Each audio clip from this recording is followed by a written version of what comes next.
Before we get started, we'd love for you to take a quick survey that would help us improve the Intellectual Agrarian podcast. Just go to intellectualagrarian.com/survey or click the link in the show notes. Now, let's get on with the show. Hello, everybody.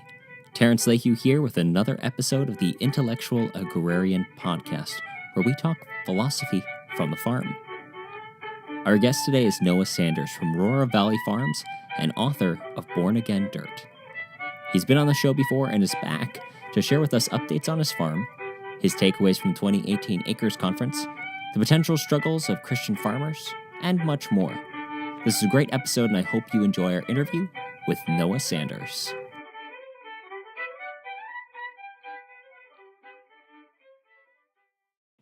Noah Sanders, welcome back to the show. Thanks, Terrence. It's great to be here. Now, just as a quick refresher for the audience, would you mind telling us a little about yourself and your farm? Yeah, so I live with my wife and 3 little boys and brand new baby girl. Congratulations. Yeah, thank you. It's I didn't know what I was missing without now that I have a daughter. It's pretty awesome. So we live on a farm on some family land that my dad owns, where we both have a little homestead where we grow stuff for ourselves and that we're continuing to develop. And then we have a house that we are in the process of building. And actually, after this show, I'm going to be staining some flooring here in our upstairs that I'm working on. And then we also grow vegetables and have a home bakery that we sell directly to customers with a really highly relationship-based marketing type model. So we love our lifestyle here, and we also get a chance to have a lot of people to the farm and then do some educational stuff as well. We're really passionate about as Christians, we want to in our farming and really be able to express, the Creator's design and heart in the very way that we, orchestrate and run our farm and live our lives. So it's an exciting, daunting endeavor, but it's been a grand adventure, and we're really grateful to be on it. To live is a great adventure. Probably my favorite quote from J.M. Barrie. It's not always safe. No, not always. Or easy. We're never guaranteed that it's going to be easy or safe. And that's, I think, the good thing. In fact, I was listening to a podcast episode that someone did on warrior ethos. But basically, it wasn't even about fighting. It was more or less, are you willing to take the risk for the reward?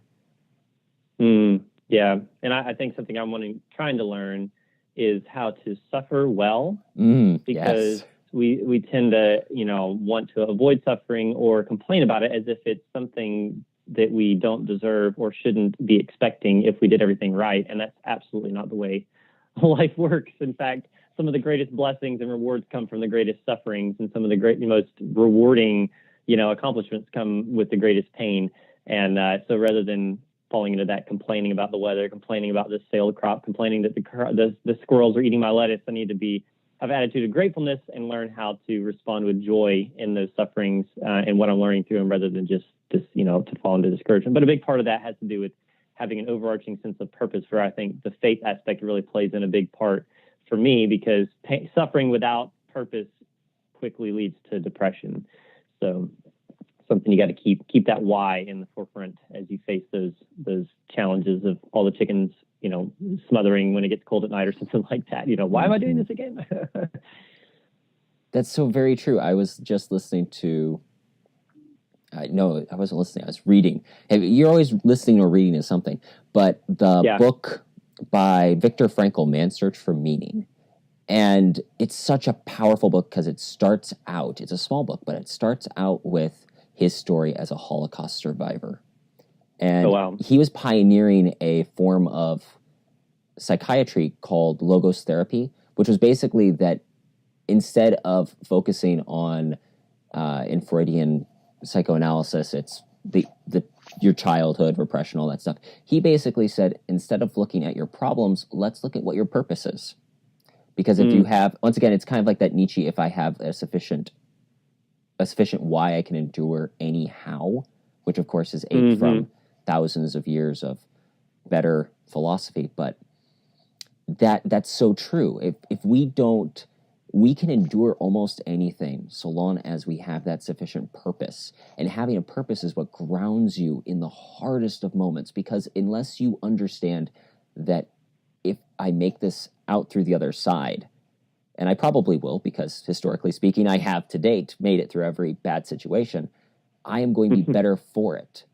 And not many of us are willing to go through the suffering for the reward. Well, and not many of us, at least for me, are enjoy the humbling aspect of failure. But it's so necessary, because once you become prideful, then I stop learning and then I stagnate. So it's a good kick in the seat of the pants when something like that happens. I think we could literally do an entire episode just on this topic, but I want to ask, so how it's one of those things where, especially if it's something that the two of us have been studying or interested in recently, it can get really easy to just start talking about it. And that's what I love about having these conversations, is it's fascinating to see what's kind of the thoughts in the zeitgeist, if you will. But I'd really like to talk about how your 2018 season was, because I think when we last talked to you, it was towards the winter of the beginning of the year. And so how was your 2018 season? Yeah, we learned a lot. We developed and kind of had our first season of a new production model, whereas in the past we'd been doing primarily and almost exclusively at farmers market. This year we went to a kind of a CSA on steroids type approach that I think we discussed in the previous episode, where it's really highly customized and really it focuses on connecting with a few customers and providing a lot of the food that they need, and it's diversified and we feel like this year the feedback from our few members that we were shooting for around 20 members, and we kind of hovered around there. I've had more positive feedback from that relationship with them and the experience than anything else that I've done. And so that's, I feel like, was real success for us.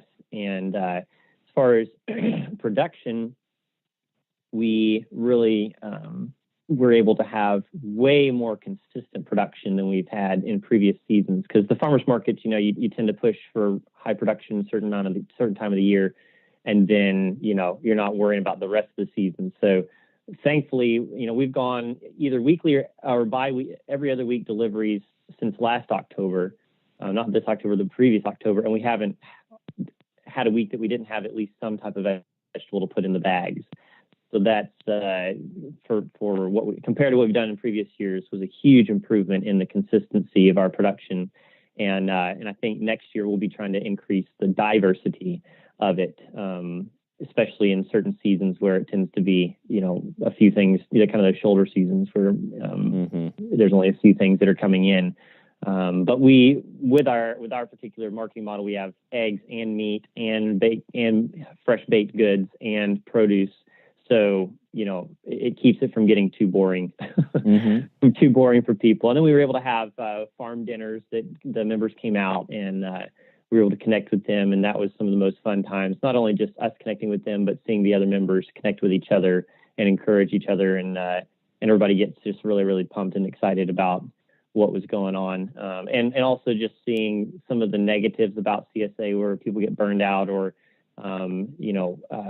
get kind of lost in the shuffle, seeing some of those things not be an issue with the new way that we did it, where we really customize everything and really try to cater it to people's needs as much as we possibly can, was just so rewarding for me. And then I still this spring bit off more than I could chew as far as production goes. And come June, I'm like, oh my word, I've just got to let this garden go and cut back and just really focus on.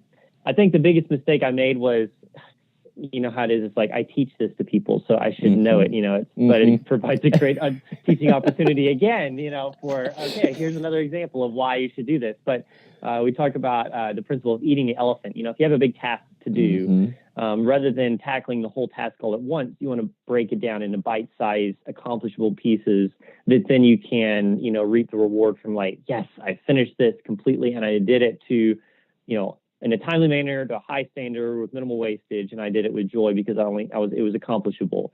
And what I tried to do last year was really put some infrastructure into all the gardens, like good irrigation and edging for all the plots and all this type of stuff that was going to just make production so much easier.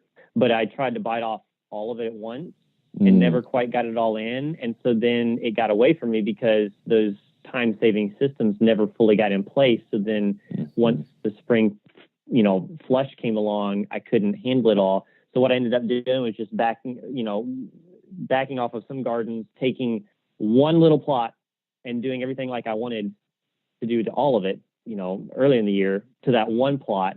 And then that one plot was super easy to take care of. It was highly productive. I kept it replanted all the time. And then I started working on the next plot and then kind of gradually ate the elephant one bite at a time. And it snowballed because once you get one of those plots where there's no weeds, it's got mulch, plastic mulching on the edges, and it's got automatic timing irrigation, and it's, all this, then it takes hardly anything to maintain it. So then you have the time to be able to take care of the next one and put it in. And it's been neat to kind of see the rest of the season really ramp up to what I was hoping to see the first part of the season. And I'm really excited about this next year of just committing to, I'm only going to do what I can absolutely do well, because that's where the production and the profit actually ends up coming from. Because if all the gardens get away from you all at once in June, then, you're losing money. I think, isn't it in Jim Collins' book, It's Not Too Big to Fail, it's the other one, From Good to Great, the Hedgehog Concept. Focus on doing what you do well and do that. And that's so important regardless of what profession you're in, just as much as the eating the elephant. There isn't a day that goes by that I don't think to myself, now where's the first bite? Because when I start looking at everything that needs to be done, it's so easy to get paralyzed by, there's so much. And then you just run around like a chicken with your head cut off trying to get everything done. Setting yourself up for success at the beginning is instrumental. And regardless of what you do. But it's fantastic to hear the season went as well as it did and the new marketing model is working.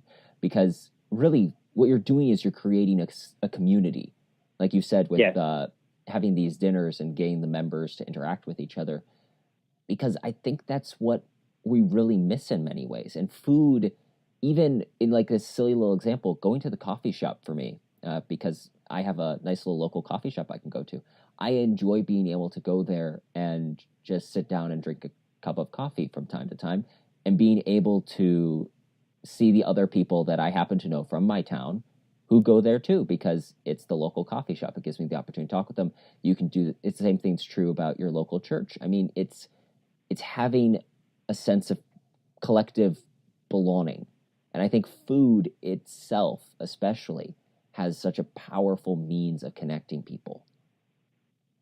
It does. And that's some of the beauty of what I love at our farm dinners is there's very often a collection of people who probably would never have connected otherwise, very different, community backgrounds, very different political backgrounds, very different, religious backgrounds, all enjoying and having a blast around a dinner at our farm. And I think that's just, it's neat to be able to provide that opportunity for people to connect like that. And at the end of the day, as I'm thinking about, think about marketing, you think about Amazon and Whole Foods and all that, getting into the local food deal and coming up with pretty cool models, of how they're going to, kind of strive and create community micro businesses that provide local food and stuff.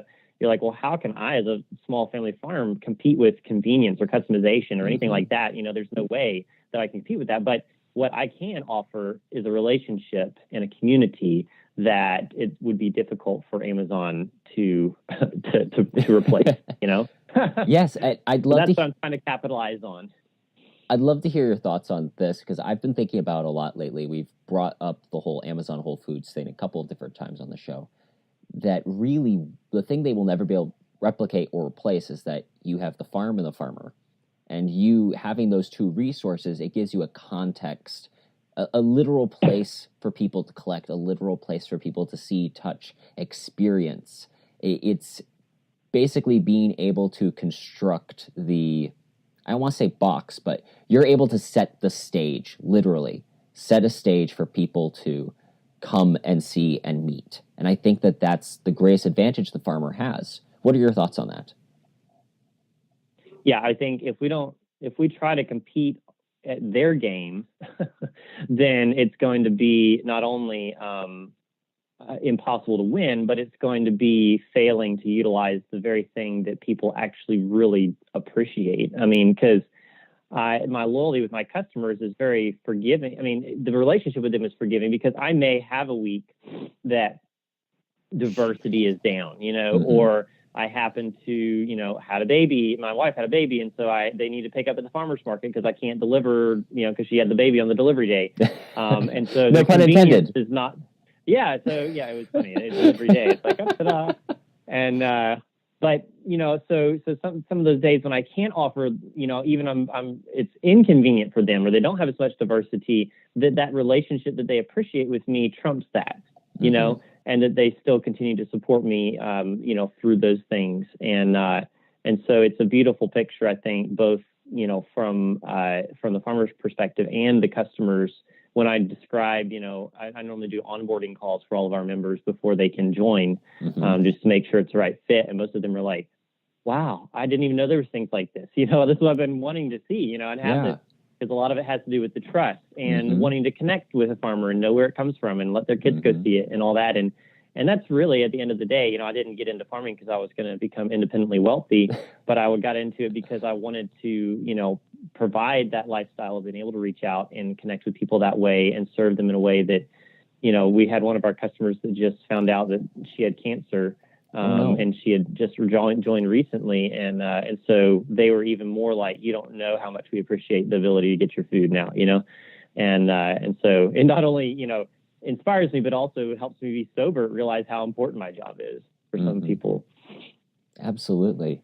Now, we've talked about community, and one of the things that's great about the community that we belong to as agrarians and agricultural people, professional agricultural people, is the conferences, and as a means of kind of getting together and meeting other people. We were both at the Acres USA conference last week, which was so great, a great chance to meet you in person, fantastic time.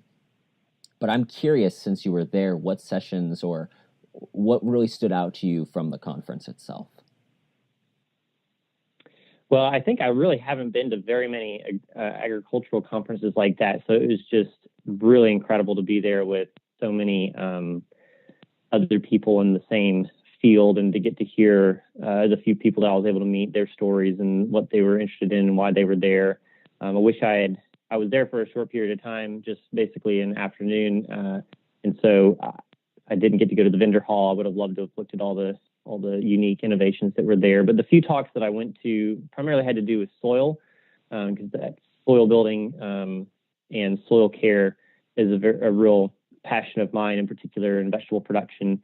So it was encouraging to see some of the same things that I've been taught from some of my mentors, kind of that in previous years would have been a little more radical, related to just, how different ways of caring for the soil, where we utilize a minimal tillage mulch type system, just trying to copy the wisdom of God in creation and our production methods. And it's just always blows my mind to be able to hear some of these talks about the incredible, design of the soil, and we haven't even begun to tap into the possibilities of how abundant and productive it can be if we are able to more fully appreciate, observe, and implement the way God designed the soil to work. And so that was just nice and reaffirming. And also, I think we in America, one of the things I appreciate about some of my friends in Africa is they really focus on teaching the poor. And some of them have learned from Dr. Elaine Ingham and, a lot of really well-known experts, but they've really catered the methods to teaching the in the simplest manner possible. And so it's always neat to have listened to some of these methods taught, where poor people are actually understanding it and creating beautiful farms. And then sometimes I come to American conferences and I'm like, this is the same material, but it's like way up there. And even some of these Americans I don't think are getting it. So as a teacher, I'm always evaluating as well. And so sometimes I come away being like, okay, how can we teach this better, and more simply where people can, come away not just wowed, but like where they feel equipped. So that's always sometimes my teacher's mode, evaluating the teaching methods too. So, but all in all, it was really neat and great to be able to meet you there for the first time. Yeah, in person. It was a really fun conference, and I understand that point of how someone presents, because this is sad to say, but sometimes I'll go to a session and I'll be listening to it. I'm like, halfway through, I realize I've heard this session before at a different conference, but you get that awkward moment, because I unfortunately have been a conference junkie, partly because of my work. It makes sense for me as an organic inspector, to go to most of the organic farming conferences or sustainable conferences. Yeah. But the consequence is you go to a lot of the same sessions. So eventually I'll sit there and go, oh, right, I've already heard this one before. Well, how is this guy presenting the topic? Is he, how is he coming across? Because they say, I was homeschooled, and so the whole teacher idea is a little different for me than a lot of other people, but they say that if you don't have the right teacher, you really don't get the material. You can have the best topic in the world, but without the right teacher, it sinks. And I think that's so true, even at an organic farming conference, that sometimes you sit there and you listen to a guy and you're like, I think he's saying something great, but he's really not presenting it in a way I can understand. Yeah, going over information and then actually creating something that's transformative in your audience are two very different objectives and results. So my dad, he's been great at that, communicating and encouraging me in that. So he always challenges me to ask when I'm, writing or speaking. He's like, what attitude, skills, and knowledge do you want your audience to go away with? And then let that help you decide what your content's going to be and not be. Well, and I don't want to drag this out too much, but I really do think that's also true in, say, what crops you raise. You're asking yourself, what do I want to leave the customers with? It's having that goal immediately in mind. I just think that's a great result, concept. What is it? Well, you have to start with, when I try to teach like people business planning, I'm like, you have to start with, how much are you going to make at the end of the day? It's not about the money. It really, we may not be farming for the money, but at the end of the day, if you're got to make a living, you need to figure out how much money you need to make a living, and you need to decide whether it's going to take 500 chickens or 5,000 chickens to make that amount of money, and because you can't just like go out and do something and then realize it didn't accomplish what you needed because you didn't even know what you needed to start with. So asking the right questions is a really, really good skill to have as a farmer when you're planning, because you can not ask the right questions and then not even and then end up in a place that you didn't intend because you didn't know where you wanted to end up anyways. Or you had, I think awareness is a really important aspect for farmers to realize how important being aware of, where you are and where you want to go and how well you understand where you are, because you can drift very easily. Otherwise, just from season to season. It's really easy to get tossed about on the storms and waves of process or product, because every year there's a new program that's guaranteed to make your farm more efficient and make it more money, or there's this new hot crop that everyone wants to have. And again, it's being aligned with your purpose. When you have your purpose in line, it's a lot easier to determine what path you're going to go with and what changes or modifications you need to make to your system to get closer to your purpose. Well, it's just important to balance that, focus with innovation, because I can be so innovative that I never focus on anything. And I think that growth model, somebody was sharing with me, it's important. They were talking actually about your faith, but they're just saying you need to balance what you know with what you apply with what you teach of others. So it's kind of like you want to be increasing those simultaneously and not just focusing on only sharing with other people or only applying or only learning. You need to kind of be gradually increasing all of them, because only where they meet is where your actual maturity is.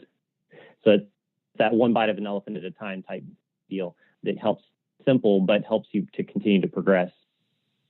Yes, absolutely. Now, you also had hosted a conference this year, the Redeeming the Dirt conference back in October, I believe it was. What were some of the highlights from the conference? Can you share us a little bit about it with us? Yeah, so the goal of the conference was to, bring together Christians that are in agriculture and really encourage them in faith, farming, and in making disciples through their everyday life. And some of the highlights for me, one was being able to have my dad share for the first time at one of my conferences. And he shared on the journey of us starting our family home place and some of the way that he evaluates faithfulness in his own life. And how to maintain faithfulness in different spheres of balancing relationships and work and all. And then he also shared about how to leave a family legacy and the importance of that, and how to think about that for your kids and how that relates to land and stuff. So some of the dads, especially that came, some of the families really, really appreciated his talks, and it was neat for me to be able to have him involved in that. So that was a really neat time. Being able to go to the farm. We had Ray Tyler from Rose Creek Farms came to the conference and spoke, and he was able to share their testimony and then kind of the journey God's taken them on. And also we were all able to do some hands-on practical stuff at our farm. We're blessed with a church camp right down the road, a few miles that's awesome. from our farm. So we can host the whole conference there. People were able to come, and I don't have to worry about food and all that because it's all taken care of. And then we just drive right down the road to my farm, and we do hands-on compost demonstrations and soil demos and walking down and looking at our homestead and talking about hoop houses with Ray Tyler. And I think everybody had a blast doing that. And then we also had a really good panel discussion with Ray Tyler and myself and my cousin Luke, who started farming last year, and another farmer, Jonathan Herb, and my dad. I think I mentioned my dad maybe, but we all just talked about the challenges of balancing work and family, and how, some of our struggles with that and some of the things that have helped us. Because sometimes we think we go to the farm so that we can be with our family more and work with them, but there's a whole nother set of challenges, with never leaving work and wrestling with that is good just to be honest about. So those are some of the cool highlights we had, and just being able to interact with some of the other people. And I'm always experimenting with new ways to facilitate learning. So one of the things we did this year was divided all the attendees into teams that ideally were not with people that they knew. And then after each session and at different times, everybody would break up into their teams and have activities or just debrief on the topic, on the last session and stuff. And I think everybody really enjoyed that and was able to connect with each other. Because imagine if you were at an Acres USA conference and you listened to a talk and then you broke up into groups with other farmers and all heard what their thoughts were on the talk you had just heard. That would be so helpful. I would love that over the questions. I would seriously enjoy that over the Q&A afterwards. I think that would be so much more dynamic. I really think that it would bring a whole new dynamic to the conference. Yeah, and you get to see that the people that are normally quiet and don't say anything but normally have really good thoughts end up sharing, because there's a small group and it's their turn. And so you get input from people that you wouldn't normally get input from. Well, and on top of it, I like what you said about ideally with someone you don't know, because I don't know about you, but conferences I go to, it's pretty easy to, if you go with someone you know, to have your conference buddy and then just the two of you kind of do things and hang out instead of going out and interacting with more people or developing new relationships with new people you meet at the conference. So that's a nice little part of that. I thought that's a really great idea. Well, and something the Lord helped us to do, because it's hard to know. You don't want to be like divide people up and make it all complicated where they, so we had an area where everybody sat to watch the sessions. And so then you could sit with whoever you wanted to. And And then we had a table for each team in the back of the room where you went to meet with your team. So that way you could sit with whoever you wanted during the sessions, and then you'd break up and go to your table for your teams. And that seemed to work really well. Now, what are some of the difficulties that Christian farmers are facing these days when they're either starting in agriculture or they're kind of a couple years into this? And what's going on? You have definitely a better pulse on this than I do with your ministry in this field. Yeah, I think there does seem to be common threads. It's neat to be able to hear from different people. I think one is just people have a desire to connect their faith in farming. I think more people are becoming aware that serving Jesus doesn't just mean going into what we traditionally think is full-time ministry, where you work for a church or something. Those are great things, and many people are called to that. But some of the rest of us are like, God can use everyday things like farming, and in fact, many people need that in education in that area. So a lot of people are passionate about serving Jesus, or see that farming could have a part to play in that, but they're kind of hung up on how does that connection work. They may kind of have it in their head, but I've heard some people say they just don't know how to articulate it to other people who don't really understand it or get it. And so I think that's one challenge, is learning how to connect the two. Another is, trying to get started and not having agricultural education from a biblical perspective. Like, you appreciate a lot of things they have to say, but then I've had some people that have, come to our trainings or whatever that had we're taking permaculture courses and stuff, which I love permaculture and everything, but sometimes you start getting so much of the, philosophies and values that are not consistent with those who are Christians woven into so much of it that it gets, frustrating or just discouraging to some of the Christians that are trying to learn that material. And then I think just overwhelming getting started.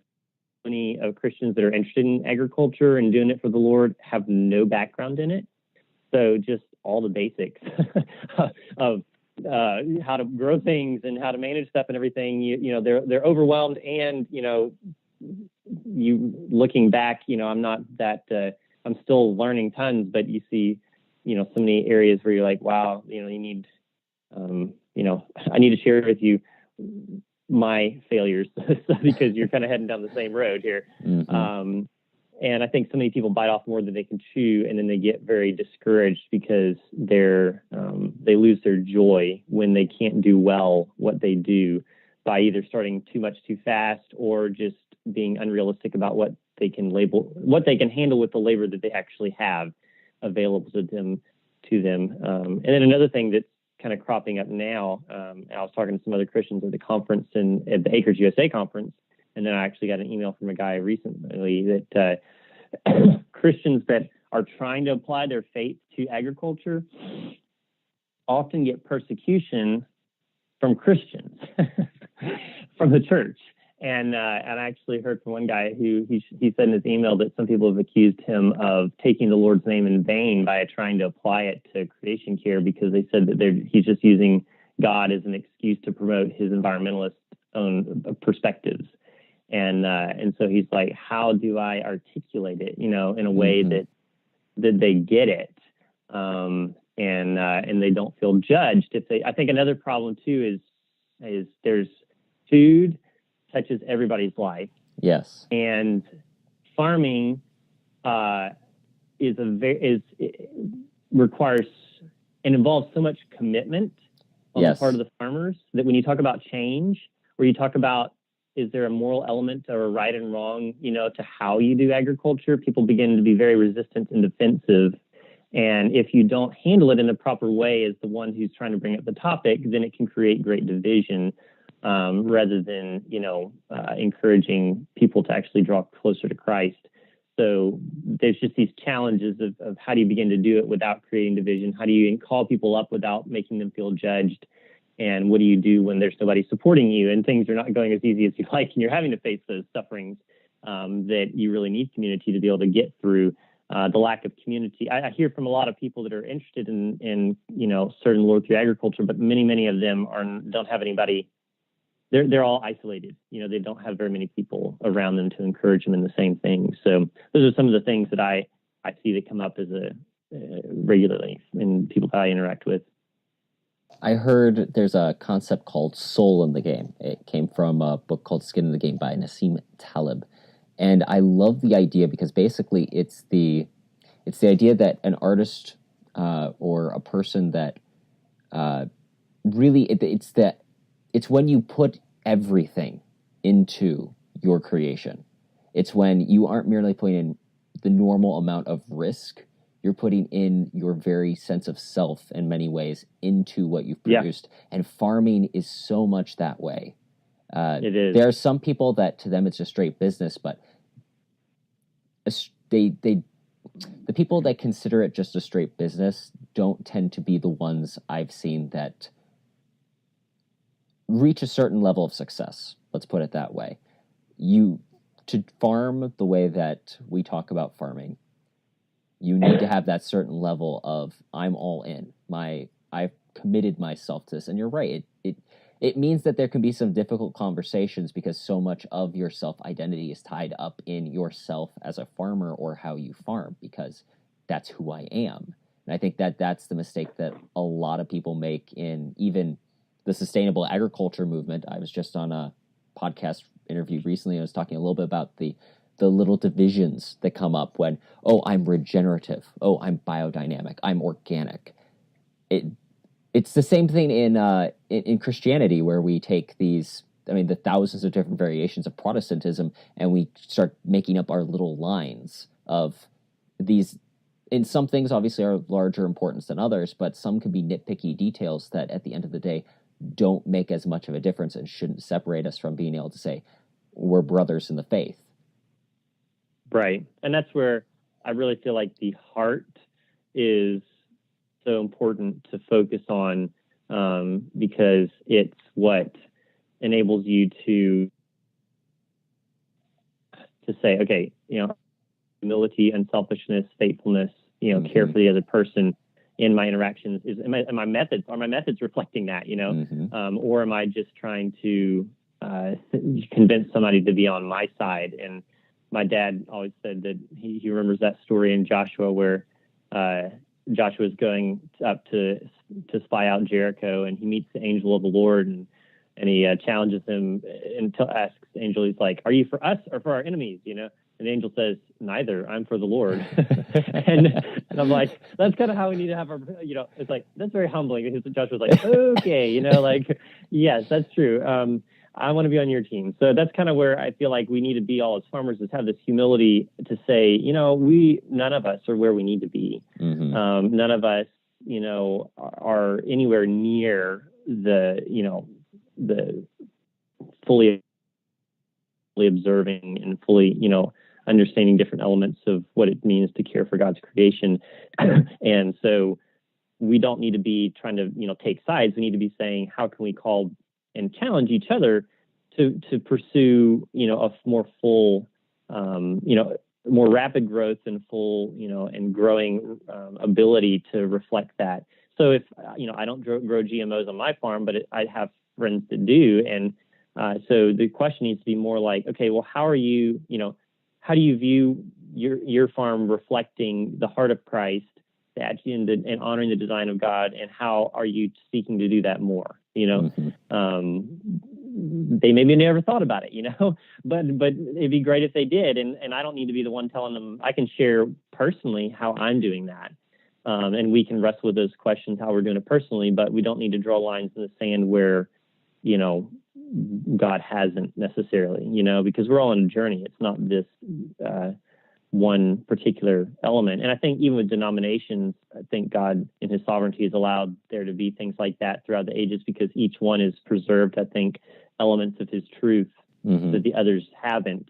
And so it's kind of like taking into account man's fallibility and sort of preserved, separately all these different elements of, I think, there's just different elements of it. Protestants may not appreciate a lot of things that Catholics do or believe in things, but Catholics do a lot more confessing than Protestants do, Yes. And we've kind of missed the whole confess your sins deal. And so there's just things like that I feel like in agriculture as well.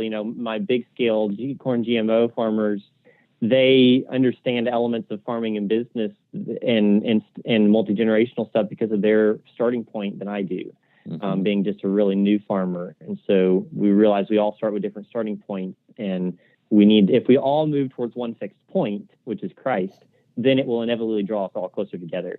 But if we start trying to pull each other to different points where we are, then it's going to start creating groups that are separate from each other. So. Amen. So we've talked a little bit about these different problems, these different ills that happen. What are the cures here? What do we need to do to fix these situations? Well, I think there's a lot of, it's a complicated. Yes, I know. I just put you on the spot. How do we solve the problems of the world?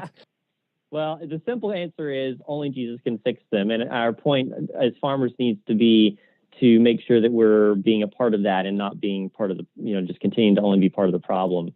But I think just to share, I did come up with an acrostic. My dad's famous for acrostics, but an acrostic for 6 key areas I feel like that we need to make sure we focus on as Christians in agriculture. And the acrostic is farmer.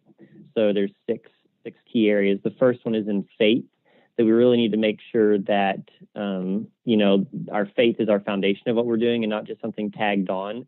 I think that so often we get, we don't start at the starting point, which is Christ. And are we even, committed to following him? Are we even sold out on what we say we believe? And are we continuing to maintain that on a regular basis? And at the end of the day, I really feel like it's important for me as a Christian to make sure that that's how I identify myself first and foremost, and that I don't tie too much to my farmerness.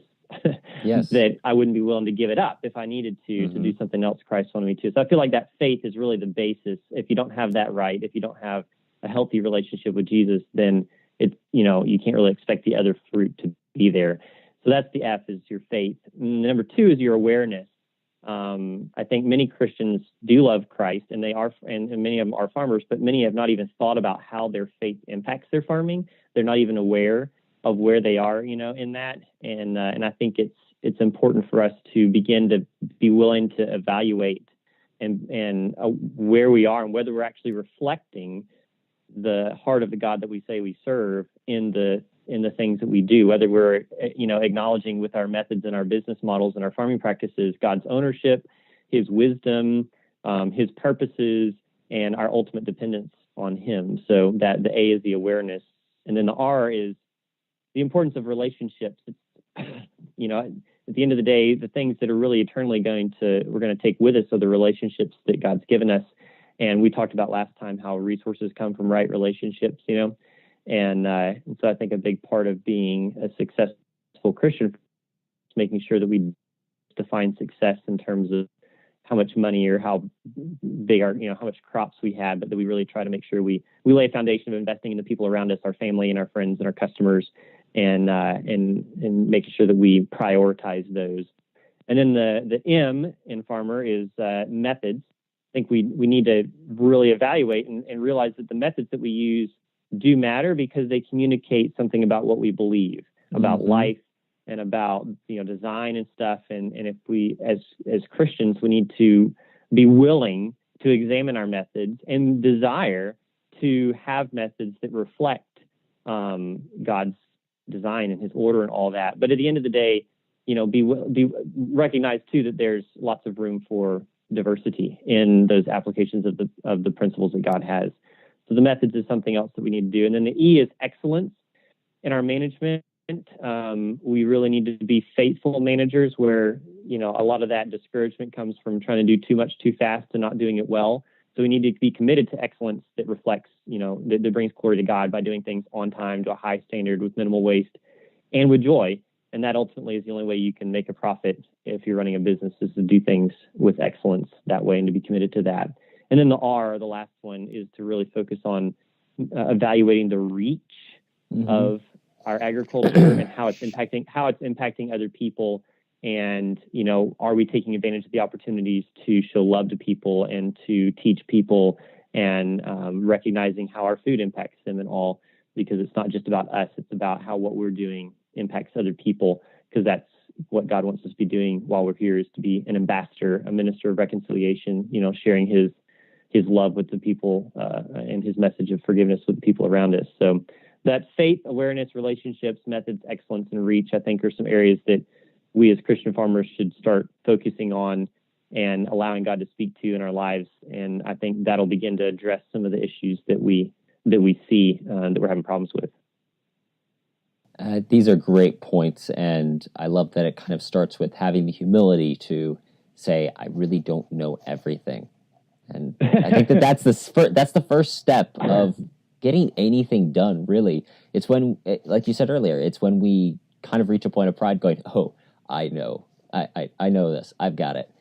And maybe you do got it, but you're not going to keep growing if that's your attitude. Right. Now, and that's where falling on your face sometimes helps, because it makes you listen again. So much so. Now, you've started a new project. You're launching the Redeeming the Dirt Academy online. Tell us about that. Yeah. So as you can tell, I have a passion to equip Christians to share about, how we connect our faith and farming. And I'm also passionate about the farming aspect of it. So over the years, I've done a lot of on-farm trainings and trying to help Christians with these different areas of awareness and how our faith impacts our farming, and also helping equip with, methods and excellence and all these different areas that we just talked about.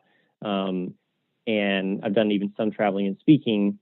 But a few years ago, I just realized that I'm in a season with my family being young, and also with my passion to be a doer and not just a teacher, that I had to limit how much I teach in person, because I really want to be somebody who's a model and not just, the mouthpiece for some of this stuff. And so my dad was the one that actually encouraged me to take time to develop some resources where I can maybe utilize online platform to share some of these things, where I can, create a video teaching something and then let a lot of people watch it, rather than spending all my time with people on the farm here, which I still love doing, but I can't do all the time. So out of that came the idea for starting an online version of what we do in person, to kind of meet some of the needs of teaching on agriculture from a biblical perspective, teaching on practical, some of those, how should we think about agriculture as Christians? And then also, some of those big picture things, all the way down to like marketing. Well, how do we look at marketing? How should we evaluate different marketing models? What are different marketing models that I've used, and how do I view them as a Christian?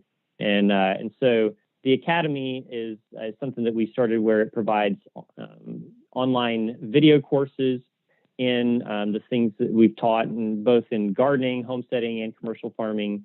And then it also provides an important element, I think, that we need more in the Christian agrarian movement, which is networking. So the platform that I use facilitates an ability for students and members to interact throughout the entire academy. So every lesson, every topic, everybody's interacting and asking questions and being able to share stories and testimonies. And so we just been developing it over the last several years, and then just launched it actually last month for the first little batch of students that went in.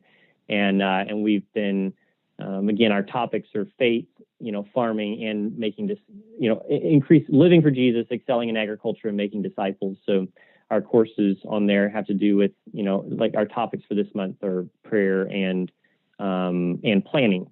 So we're talking about how does our, what's our prayer life look like? How does that impact our farming? How are we involving that more? How are we growing in our ability to listen to God? And then, how are we planning for next year? How are we being faithful to, get all our business plans or crop plans? And I think the discussions have just been really, really neat and edifying. We have people on there. It's interesting to connect with Christians that are interested in agriculture and impacting their communities through it, that are from all over the world. I mean, we have people that are doing this in Norway and Australia, wow, and Malaysia and New Zealand and Peru and Belgium. And, I'm like, and these people, when they're when I'm interacting with them on there, I'm like, man, these people have thought about this stuff a lot. And it just needs to be like what God is doing. It's not something that I'm doing. It's something that I'm just kind of like plugging in and these people that it's already resonating with, or jumping on and really engaging with each other and helping each other out as well as, consuming some of the material and the courses and stuff. So it's been a really neat, kind of what I've dreamed, to be able to have an ability to interact with Christians around the world with agriculture, and then be able to share some of the things I feel like, not that I've necessarily developed, but I've been entrusted with from all the mentors that I've had in my life and the things I've learned on my farm, and be able to share that with them in a way that doesn't take away from me being able to do it myself. So it's been really, really neat, and I'm looking forward to continuing to see that grow and to see that community grow, and to see the differences that it makes in people's lives as they get exposed to some of this material that hopefully gives them a different perspective and equips them to have even better farms that can impact their communities. Noah, this is fantastic. Thank you so much for being on the show. Where can people go to learn more about your work, how to join the Academy if they want to, and all that fun stuff? Yeah, so my blog is redeemingthedirt.com, and so it has some of my resources and materials on there, and then there should be a link at the top for the Academy, but there also has its own URL, which is redeemingthedirt.academy.com. And then I have a special offer for the listeners. I had made available earlier in the year some of the videos from our previous conference where my dad had shared about legacy, about our farm story, and we'd had different talks and testimonies that I thought would be encouraging to people. So I made those available for a short period of time for people to watch, and then took them down. But I would love to make those videos available to some of your listeners. So if they go to redeemingthedirt.com/agrarian, then I will send them a link to that page so that they can watch some of those videos and see kind of what it was like at the Redeeming the Dirt conference this past year. Thanks again, Noah, so much for being on the show. It's always a pleasure to talk to you. All right. Thanks, Terrence. It was great to have Noah on the show again. Always a great discussion. You can check out more of the highlights from the 2018 Redeeming the Dirt conference by going to redeemingthedirt.com/agrarian. Thanks for listening to this, the final episode of 2018. We thank you for listening to hopefully most, if not all, the episodes of 2018, and we're excited for Season 3 in 2019. If you are looking forward to it as much as we are, we hope that you'll fill out our survey. Again, you can find that at intellectualagrarian.com/survey. We also are excited to announce that there will be a teaser later this week, giving you just a little bit of what you can expect in Season 3. Thanks again for listening. This has been Terrence Lehue and the Intellectual Agrarian Podcast, reminding you to keep farming the dream.